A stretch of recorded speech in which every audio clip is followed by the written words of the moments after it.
ஒரு வாட்டி என்ன ஆச்சுன்னா, ஒருத்தர் வந்து டிவி பார்த்துட்டே இருந்தார். ஓகே, அப்போது திடீர்னு அந்த டிவி வந்து ஆஃப் ஆகிடுச்சு. ஸோ அதுக்கப்புறம் அது ஆனே ஆகலை. இப்போ டிவி ஓனர் வந்து மெக்கானிக்கை கூப்பிட்டார்.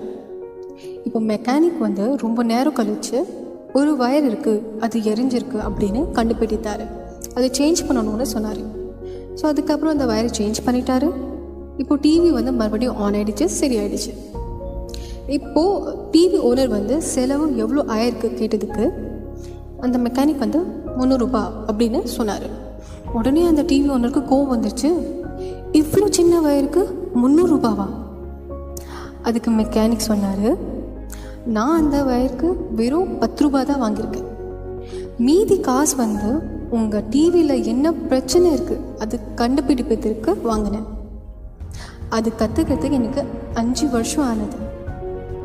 இதுலேருந்து நம்மளுக்கு என்ன தெரியுதுன்னா, அனைவரும் புரிஞ்சிக்க மாட்டாங்க. உங்கள் லைஃப், உங்கள் ஒர்க், உங்கள் ஸ்ட்ரகிள் பற்றி அனைவருக்கும் புரியாது. எல்லாரும் உங்கள் ஒர்க் பற்றி தெரிஞ்சுக்கணும், உங்கள் வாழ்க்கை, உங்கள் ஸ்ட்ரகிள் பற்றி புரிஞ்சுக்கணும்னு அவசியமே இல்லை. ஆனால் நம் லைஃப், நம் ஸ்ட்ரகிள், நம் ஒர்க்குக்கு எவ்வளோ மதிக்கிறோமோ, எவ்வளோ வேல்யூ கொடுக்குறோமோ அது முக்கியமானது.